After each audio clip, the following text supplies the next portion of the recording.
De um lado, caças Su-30 e um lendário MiG-29 avaliados em dezenas de milhões de dólares. Do outro, um avião feito de papelão e que custa 3.500 dólares, desenvolvido basicamente para uso humanitário e praticamente desprovido de maiores tecnologias. Num mundo normal, guiado pelas probabilidades, uma batalha dessas jamais se tornaria algo maior do que uma piada. Mas o mundo não é mais assim e o conflito entre Rússia e Ucrânia tem levado o conceito de assimetria a limites nunca antes imaginados. Pois é, pessoal, a verdade é que essa batalha não só aconteceu, como um aviãozinho de papelão destruiu os 4 Su-30 e o MiG-29, além do arsenal que os defendia, um sistema de defesa antiaérea Pantsir S-1 e radares antimísseis S-300.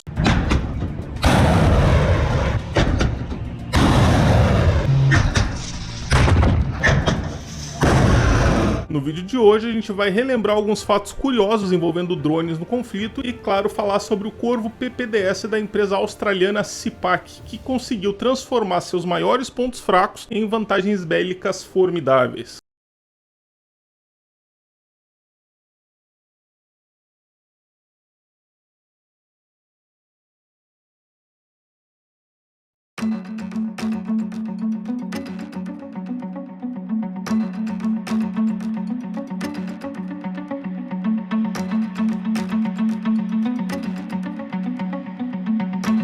A guerra entre a Ucrânia e a Rússia começou em fevereiro de 2022, após a Rússia invadir o leste da Ucrânia, com o intuito de anexar a região de Donbass e a península da Crimeia. A Ucrânia reagiu como era esperado, mas acabou se deparando com uma grande desvantagem militar frente ao poderio russo. Nada muito surpreendente, uma vez que a gente está falando da Rússia, uma das maiores potências militares do planeta, tão letal que muitos especialistas já declararam que é simplesmente impossível vencê-los.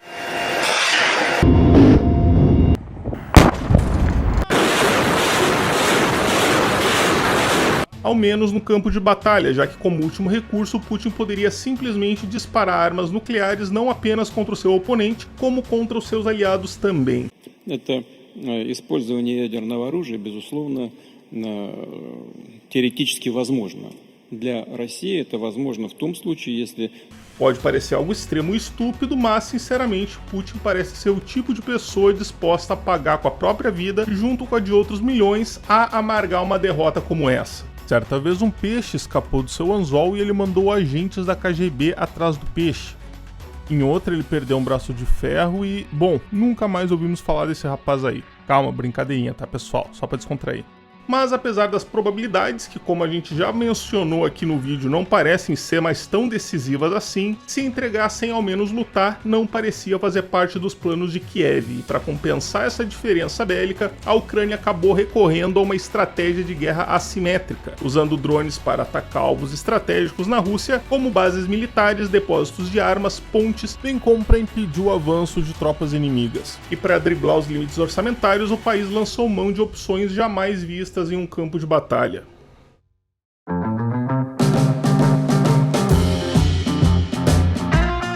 Desde o início do conflito, temos sido impactados por diversas notícias inusitadas relacionadas ao uso de drones, muitas vezes curiosos por ambas as partes, que tem rendido alguns webdocs muito interessantes aqui no canal. No começo, quando ainda estava tudo meio normal, eu publiquei esse vídeo apenas para falar sobre os drones que estavam sendo usados naquele momento, incluindo o Bayraktar TB2, que na época ganhava as manchetes por conta do seu baixo custo e efetividade, além do Punisher, do Orlan 10 e do Orion E, todos eles drones militares, mas ainda nesse vídeo eu já citava alguns casos isolados de soldados usando drones civis da tradicional marca chinesa DJI. Mas esse foi só o primeiro e daqui pra frente as coisas ficaram um pouco estranhas. Então no vídeo seguinte eu falei a respeito de um ataque a uma refinaria russa no qual a Ucrânia teria utilizado um drone montado com peças compradas no AliExpress, e isso chamou a atenção para as intenções da Ucrânia de recorrer a métodos não tradicionais, o que ficou evidenciado quando localizamos o modelo do drone e comprovamos que de fato montar um drone militar com peças do AliExpress era algo totalmente viável. Nesse mesmo vídeo ainda deu tempo para a gente questionar de leve a soberania tecnológica da Rússia, já que aparelhos de GPS da marca norte-americana Garmin haviam sido vistos a bordo de seus caças Sukhoi Su-34.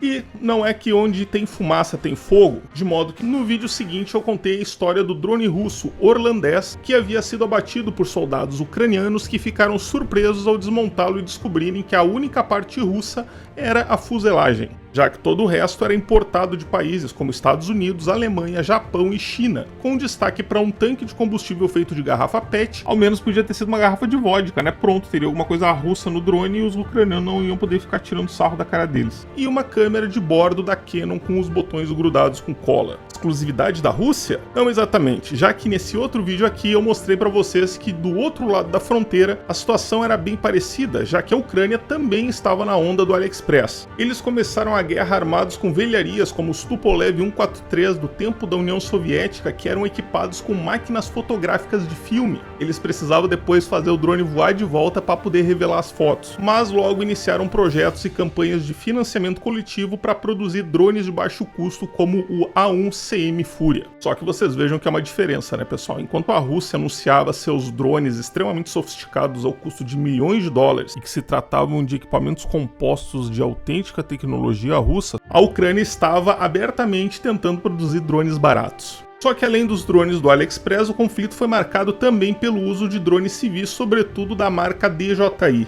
E como a DJI é uma marca chinesa, não demorou muito para que acusações de favorecimento à Rússia começassem a pipocar na mídia, sobretudo com base em relatos de que o sistema de detecção de drones DJI Aeroscope não estariam funcionando em território ucraniano. E além disso, claro, ficou evidente que os drones da empresa também estavam sendo bastante utilizados. Só que como criatividade e pouca é bobagem, logo em seguida o foco dessa história se voltou para outro tipo de drones, os drones FPV, utilizados geralmente para corridas, filmagens cinemáticas ou então acrobacias, mas que devido ao seu pequeno tamanho e grande potência estavam sendo comprados em grandes quantidades e equipados com granadas para serem usados como drones kamikaze. E mais uma vez, a origem dos produtos era o AliExpress, Shopee e demais e-commerces chineses. E para atualizar essa lista infindável de situações inesperadas, agora a gente vai falar sobre a última pérola dessa série, o Corvo PPDS, mais conhecido como o drone de papelão.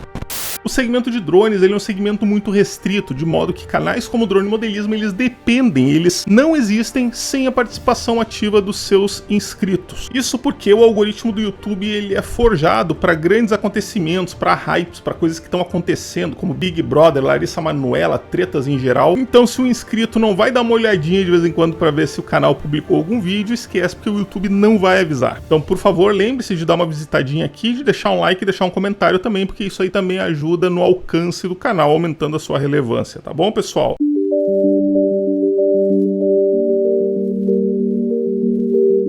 No dia 27 de agosto, o importante canal do Telegram, administrado por um ex-piloto de caça russo conhecido como Fighter Bomber, relatou o seguinte: esta noite os ucranianos os usaram em um enxame, se referindo ao drone Corvo PPDS, misturando drones com ogivas e drones desarmados. Não sei exatamente quais motores estavam nos drones, mas se fossem movidos a eletricidade, não foram lançados da Ucrânia. Uma fonte do Serviço de Segurança da Ucrânia disse ao Kiev Post que uma onda de drones atingiu 4 aeronaves Su-30 e um MiG-29, localizados no aeródromo de Kursk, no oeste da Rússia, além de danificar 2 lançadores de mísseis Pantsir e os radares de um S-300, que é um sistema de defesa aérea. A fonte descreveu a operação como impressionante, dizendo que apenas 3 dos drones usados no ataque puderam ser abatidos. O embaixador da Ucrânia na Austrália, Vasil Miroshnichenko, disse que o campo de aviação de Kursk era um alvo legítimo para as forças armadas da Ucrânia, já que a Rússia utiliza esse aeroporto para lançar operações militares e enviar mísseis para a Ucrânia. Mas vamos conhecer melhor esse drone aí agora.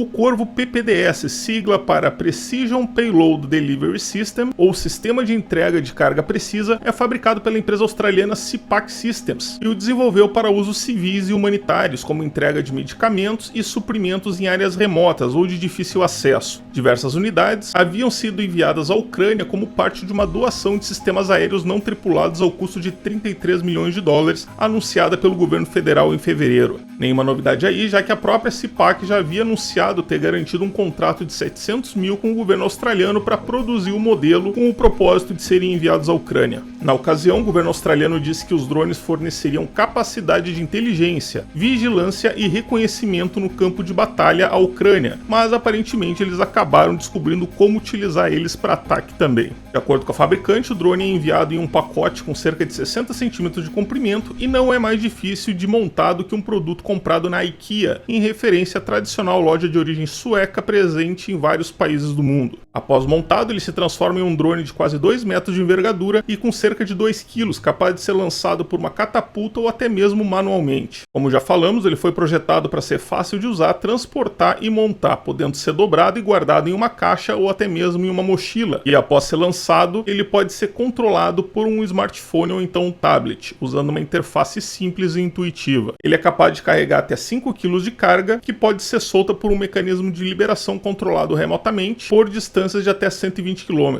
Quanto à sua adaptação para uso militar, na verdade não se trata de nenhum grande feito, já que, como falou o gerente da CIPAC, caso o drone precisa ser adaptado para reconhecimento, basta abrir um buraco no drone e acoplar uma câmera a ele. Afinal de contas, é feito de papelão. E além do preço extremamente baixo para padrões militares, algo em torno de 3,5 mil dólares, outro grande trunfo do Corvo PPDS é a sua baixa assinatura de radar e térmica, que dificulta a sua detecção pelos sistemas antiaéreos russos. Isso porque o material com o qual ele é feito absorve as ondas de rádio e reduz o reflexo da luz solar. Além disso, o drone voa lentamente e a baixas altitudes, misturando-se ao ruído do ambiente. Ele também tem um formato aerodinâmico e sem partes metálicas salientes, e por essas características, o Corvo PPDS pode ser considerado um dos drones furtivos mais baratos do mundo. Outra coisa que pode parecer curiosa, mas a gente tem sempre que lembrar que esse drone não foi concebido para ser um drone de guerra, e sim um drone humanitário, é o fato de que ele também foi pensado para ser sustentável e ecológico. O material do qual ele é feito é biodegradável e reciclável. Ele não usa combustível fóssil e sim baterias recarregáveis e também não emite poluentes nem ruídos excessivos, além de contar com um sistema de autodestruição, o que evita que ele caia em mãos erradas ou cause danos ao meio ambiente. Ele é feito de um material composto por fibras naturais e sintéticas que se assemelha ao papelão, mas é resistente à água e ao fogo, com autonomia que varia de 1 até 3 horas dependendo da carga e velocidade máxima de 120 km por hora. Mas será que ele é de papelão mesmo?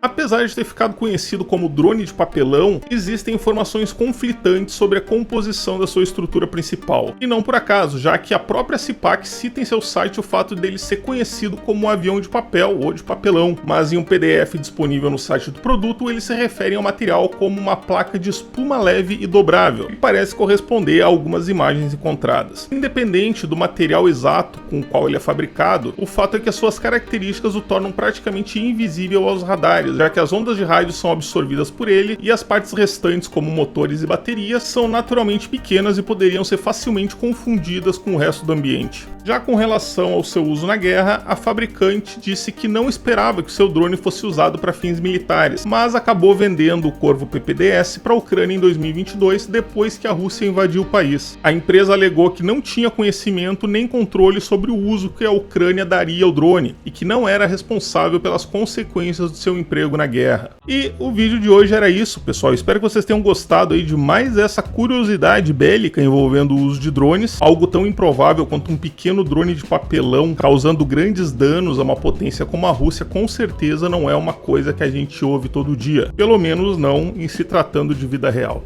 Tá bom, pessoal? Esse aí foi o vídeo de hoje. Como eu falei, espero que tenham gostado. Se curtiram, não esqueçam de deixar aquele joinha, compartilhem. Ajuda muito aqui o canal, que tem sofrido com essa questão aí, já que se trata de um assunto muito restrito e sem a ajuda ativa das pessoas que gostam desse tipo de conteúdo, com certeza não vai conseguir se manter por muito tempo aqui. Combinado, pessoal? Então era isso aí então, e como eu sempre digo, se Deus quiser, nos vemos no próximo vídeo. Um abraço.